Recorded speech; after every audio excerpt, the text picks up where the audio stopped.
ഞാൻ മാജിക് പഠിച്ചിട്ടുണ്ട്. ഞാൻ വിദേശങ്ങളിൽ ഫയർ എസ്കേപ്പ് ചെയ്തിട്ട ഒരാളാണ്. ഞാൻ ഏതാണ്ട് 12 സ്റ്റേജുകളിൽ ഞാൻ ചെയ്തിട്ടുണ്ട്. Mohanlal and the magic lamp.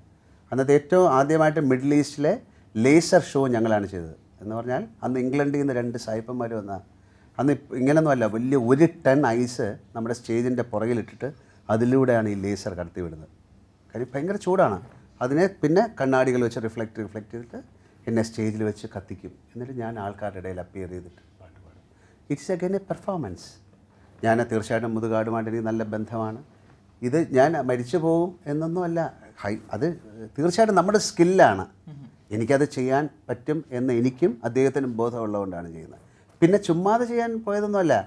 കേരളത്തിൽ 1000-ഓളം മജീഷ്യൻസ്, എനിക്കൊന്ന് ഇന്ത്യയിൽ ആദ്യമായിട്ടൊരു വലിയ ഒരു കോൺഗ്രസ് നടക്കുകയാണ്, മജീഷ്യൻസിൻ്റെ ഒരു അസോസിയേഷൻ നടക്കുകയാണ്. അപ്പോൾ സാധാരണ ആൾക്കാർ വരുന്നുണ്ട്. അതിലെ കട്ടൺ റേസറായിട്ട് നിങ്ങൾക്ക് ചെയ്യാമോ എന്ന് ചോദിക്കുമ്പം ഐ വിൽ ട്രൈ. എനിക്കത് എനിക്ക് അതിൻ്റെ ഒരു ഹരമാണ് ചെയ്യുന്നതിൻ്റെ. അപ്പോൾ അത് ചെയ്യാൻ പാടില്ല എന്ന് പറഞ്ഞ് കുറേ പേര് ഇറങ്ങി. എന്നാൽ ചെയ്യുന്നില്ല. നമ്മൾ എന്താ ചെയ്യുന്നതെന്ന് ചെയ്യുന്നതിനോ മുമ്പ് അവർ സ്വന്തമായ അഭിപ്രായം പറഞ്ഞു കഴിഞ്ഞാൽ അത് എത്രയോ പ്രാവശ്യം നമ്മൾ അനുഭവിച്ചിട്ടുള്ള ആളാണ്. അതുകൊണ്ട് എനിക്കത് വലിയൊരു സിസ്റ്റം. ഒരിക്കലും തീക്കകത്ത് നമ്മൾ ഇടും. നമ്മൾ തീക്കകത്ത് നിന്നല്ല വെളി വരുന്നത്. നിങ്ങൾ ആ ഷോ കണ്ടിരുന്നെങ്കിൽ അത്ഭുതപ്പെടുമായിരുന്നു. ഞാൻ വെളിയിൽ നിന്നൊരു വണ്ടി ഓടിച്ചാണ് വരുന്നത്. അത് ഞാൻ വേണ്ട.